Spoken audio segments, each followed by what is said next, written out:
I'm male 27, am the second oldest of 4 kids.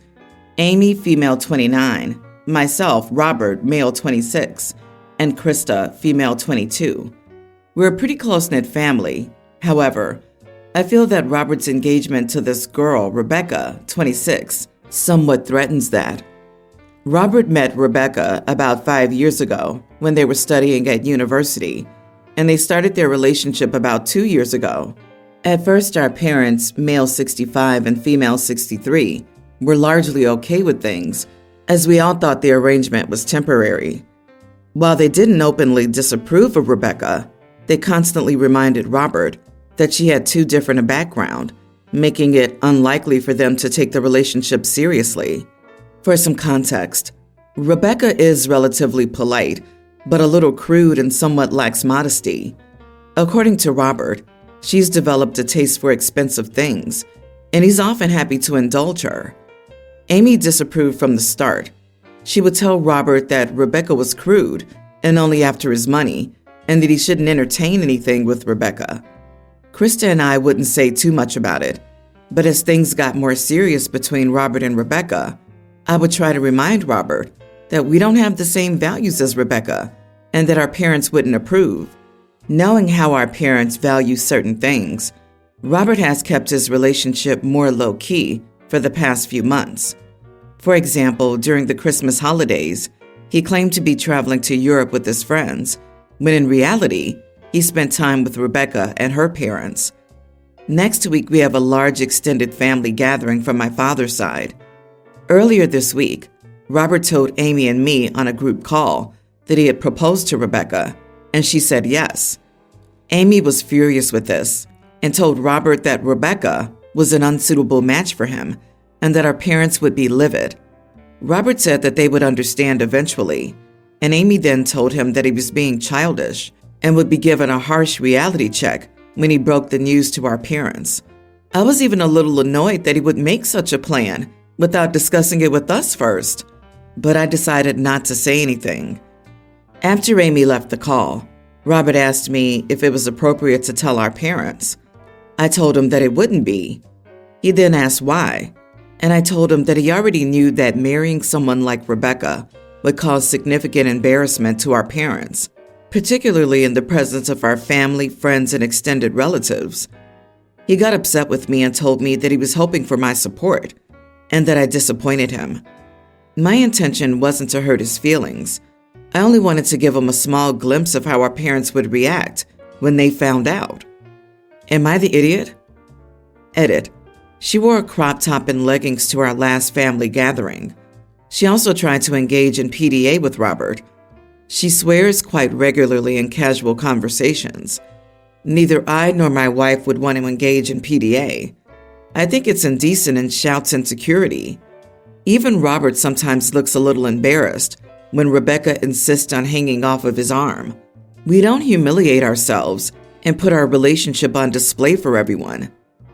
You are the idiot. Rebecca isn't threatening your close-knit family.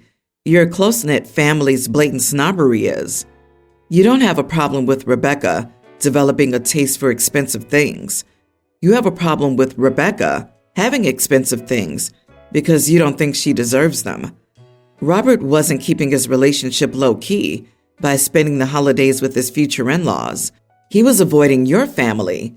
I don't blame him one bit. She's his fiancée, no matter how often you put the word in air quotes because you don't like it. Also, referring to her as a girl when she's 1 year younger than him, and the parents were okay with it as long as he wasn't serious. Like, yeah, she can be your plaything, but you have to dispose of her in due time. Ew. And then they can't believe their brother didn't discuss the proposal with the family first. Are they living in Downton Abbey? You and your entire family sound insufferable. Info. Is different background the dog whistle for I'm racist and classist that it seems to be? Ah, yes. Miss Elizabeth Bennet is completely unsuitable for Mr. Darcy because of her low social status, straight out of Pride and Prejudice. Hopefully the brother distances himself. The odds are he goes no contact soon. Yep, she doesn't keep quiet. She disagrees. She corrects Daddy. She doesn't giggle and blush and acquiesce. Gag. She's absolutely a woman who doesn't know her place. Everything OP mentions as crude characteristics sound exactly like what my father's family sounds like, who disowned me for being free-spoken and then, gasp, getting a doctorate. Immodesty is code for lack of shame for being herself. This woman is polite but crude. Robert and Rebecca are likely the only people in this family that aren't insufferably misogynistic and classist. I wish them well, far, far away from toxic families. Update. Am I the idiot for telling my brother that his fiancé is embarrassing? I spoke with Krista this evening. Earlier today, Amy had brought her up to speed, so she's familiar with the situation. Long story short, she overall isn't too interested and thinks the whole situation will sort itself out. While she thinks Rebecca is a little too clingy, she believes Robert probably has his reasons for indulging her. She did mention that Amy asked her to talk to Robert and ask him to reconsider his decision, but Krista declined, as she doesn't believe Robert has done anything wrong yet.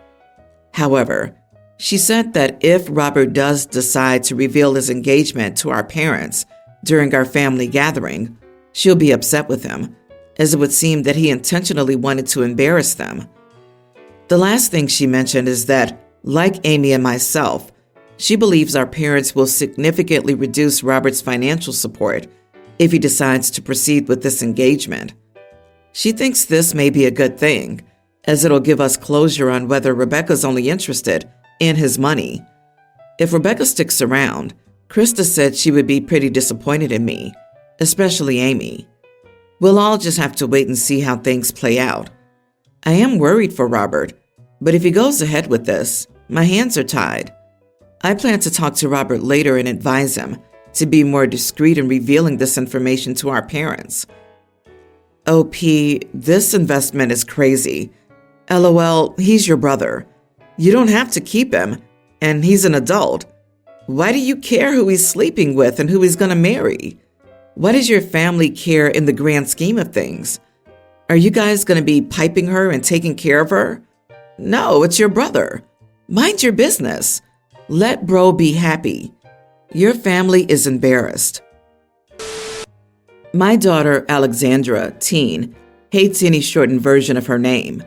This has gone on since she was about 10. The family respects it, and she's pretty good about advocating for herself should someone call her Lexi, Alex, etc. She also hates when people get her name wrong and just wants to be called Alexandra. She took Spanish in middle school. The teacher wanted to call all students by the Spanish version of their name, provided there was one. So she tried to call Alexandra Alejandra. Alexandra corrected her, and the teacher respected it. She had the same teacher for all 3 years of middle school, so this wasn't an issue. Now she's in high school and is still taking Spanish. Once again, the new teacher announced if a student had a Spanish version of their name, she'd call them that. So she called Alexandra Alejandra. Alexandra corrected her, but the teacher ignored her. My daughter came home upset after the second week. I'm not the type of mom to write emails, but I felt I had to do it in this case. If it matters, this teacher is not Hispanic herself, so this isn't a pronunciation issue. Her argument is, if these kids ever went to a Spanish-speaking country, they'd be called by that name. I found this excuse weak, as the middle school Spanish teacher was actually Hispanic and had come here from a Spanish-speaking country, and she respected Alexandra's wishes. The teacher tried to dig her heels in, but I said if it wasn't that big a deal in her eyes that she calls her Alejandra, then why is it such a big deal to call her Alexandra? Eventually she gave in. Alexandra confirmed that her teacher was calling her by her proper name. My husband feels I blew this out of proportion, and Alexandra could have sucked it up for a year. The school has 3 different Spanish teachers, so odds are she could get another one her sophomore year. Am I the idiot? You are the idiot. The teacher has done nothing wrong. Converting names in a foreign language is a common thing, even when it's a complete swap like Etienne and Stephen in French class. It's not a personal attack or disrespect right off the bat. The middle school Spanish teacher probably gave in because it's not worth the hassle of dealing with parents who think every kid's demand must be met, which is what this high school teacher probably should have done for their own sanity. Your husband is right that you and Alexandra are overreacting to the situation. Your email isn't going to help either. Dude, you missed the part where the teacher's not calling all the students by a Spanish name. I don't agree that some students should be singled out while others are still being referred to by their given names. Also, her logic also makes no sense. I work with a large number of European colleagues. I don't pronounce their names in my accent, and they don't pronounce my names in their accent. We all call each other the name as it's introduced to us. Not the idiot OP. Her argument is if these kids ever went to a Spanish-speaking country, they'd be called by that name. What? That's not true, and quite stupid. We don't translate names. John can be John in any country. No one would call him Hans, Juan, or Giovanni against his will, just because there's a local version of his name. The fact is that once someone tells you what they like to be called, it's a tool move to call them otherwise. She's not asking to be called Beyonce or Cookie. She wants to be referred to by her birth name. It's a shame Dad doesn't have her back as well. My brother came over for dinner the other day. He was telling my son that black cats bring terrible luck and that my son should kick our black cat out. My tween son told him, "That's a really silly superstition." My brother didn't listen and went on about how black cats are evil. I just sat there watching him ramble and letting him embarrass himself. Eventually, my son said, "Why do I have such a stupid uncle?" I laughed. I confess I laughed out loud before telling my brother it was time for him to leave. Later on, our mom called me and said I should have made my son apologize. I told her my brother has the right to say what he wants, but my son also has a right to say what he thinks, especially after my brother tried to turn him against our family cat. My mom hung up the phone on me in a huff. Do you think I should have made my son give an apology just to appease my mom? Not the idiot. And honestly, your kid sounds awesome. And it definitely sounds like you're raising him to be an intelligent, confident human being with excellent critical thinking skills. If your brother doesn't want to be the stupid uncle, he shouldn't say stupid things. Congrats on raising a smart boy that calls BS on BS. So, dumb brother went and told mommy, and she thinks your kid should apologize? So he spouts nonsense. The kid calls him on said nonsense, then gets mommy to fight his battles for him? Does he look any smarter to you now?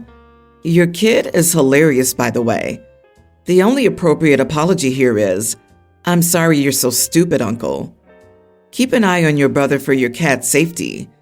Sorry you're related, but don't worry. Every family has one person they want to hide in the closet.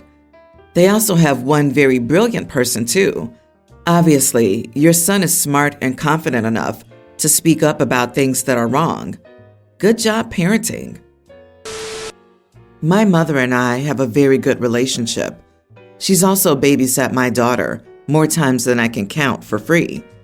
The only time I've ever paid her for babysitting was when I had to leave for a work trip or something of that sort, and I needed her to babysit my daughter for at least a week. The rate was $115 a day, which was very reasonable. Last week, I told my mother that I needed her to watch my daughter for a couple of hours while I did some errands, and she told me that she won't continue babysitting my daughter unless I start paying her for every hour, not just the long trips. I refused because what kind of grandparent asks to be paid to watch their grandchild for a few hours? We got into a pretty heated argument, so I had to bring my daughter with me, which was not great. I couldn't find anyone else who was available to take her in, and her father's not in the picture. He didn't want anything to do with our daughter, so we divorced. The child support payments hardly cover her bare necessities. One of my friends who had met up with me asked why I brought her along, and when I told her that I refused to pay my mother to babysit for just a few hours, I had no one else I could hire or trust on such short notice, She told me that I should pay my mother for babysitting every time, and not just for the work trips, because the poor old woman is spending her time and energy on a kid at her age, which I don't even know what that means. I never recalled my grandmother asking to be paid to watch me. That wasn't even fathomable, and she had babysat me until I was a teenager, so I was pretty much aware. I don't know. Am I the idiot? Edit. My mother is very well off. I only ask her to babysit once or twice a week at most. Sometimes it may be only 1 or 2 times for a whole month. The rest of the time I pay a nanny to watch my daughter, but during the time she isn't available, I ask my mother. I'm also an only child. My mother's in her early 60s, and she always enjoyed spending time with her granddaughter. Wow, how absolutely full of crap you are to just presume on your mother's time. You literally said she'd babysat your child more times than you can count, which absolutely means you're taking advantage of her. Your errands were obviously to go out and enjoy spending time with your friends. You are the idiot. Pay people for their time or do the work yourself, and you choose to have a kid, which means it's your job, not your mother's, to manage her. I'm 38 with a 9-year-old son, and sometimes his energy wears me out. Granny can't be chasing your crotch goblins around at 60. No. OP should have charged Mom a grandchild rental fee for the privilege of spending time with her kid. Jesus, OP's acting like her mom may not have plans of her own. She also doesn't know what arrangement her mom had with her grandmother. I didn't find out that the neighbor who used to watch us after school was getting paid until adulthood. I pay a nanny to watch my daughter, but when she isn't available, I ask my mother. This, coupled with her errand, was to go to hang out with her friend, makes me think that OP's been dumping her daughter on Grandma to have fun on the weekends while avoiding parenting. She's asking Grandma to babysit once or twice a week, which is how many weekend days there are, and weekend days are the logical days for the nanny to have off. My brother has 50-50 custody with his ex-wife over my nephew, toddler. My brother makes more money than his ex, so even though they have my nephew the same amount of time, he still has to pay her $100 monthly. My brother will not shut the heck up about this. He complains about it constantly. When my nephew needed new shoes, she asked him to split the cost with her. He said no, and to use the $100. She said that the $100 was for monthly expenses, not large purchases. She also threatened to take him back to court. His lawyer advised him to just pay half for the shoes. Ever since then, he brings the child support up every darn day. I told him a few times it was getting old, but yesterday I lost it. I said, dude, shut up about your child support. We are all so sick of hearing this. God. My brother said I was a rude idiot. I think I can only listen to the same thing so many times before I get sick of hearing about it. It's $100. He spends more than that a month on stupid crap. It's not like he has cancer or it's $700. Then I would be more sympathetic. Am I rude and an idiot? Not the idiot. That's such a low order for child support. Almost insulting. And the fact that he still begrudges paying half for a pair of shoes is disgusting. Obviously, you could have addressed it in a better way. But seriously? $1,200 a year to attempt to make sure your child's standard of living doesn't change just because you got a divorce? What kind of parent is upset about that? That level of whining about child support would make me think that he only has 50% custody to minimize his payments, and not because he actually wants to spend time with the kid. He's not paying $100 a month for a clothing allowance. He's paying $100 a month to help the child's mother ensure the child gets the same level of care and housing with both parents. Mom's friend had shared custody. Her daughter moved between the two houses. X was supposed to pay all medical expenses. He refused to pay for new glasses. She hauled him to court, and his income had increased. She no longer had to pay child support on his time, but he had to pay a lot to her. Your brother seems headed in that direction.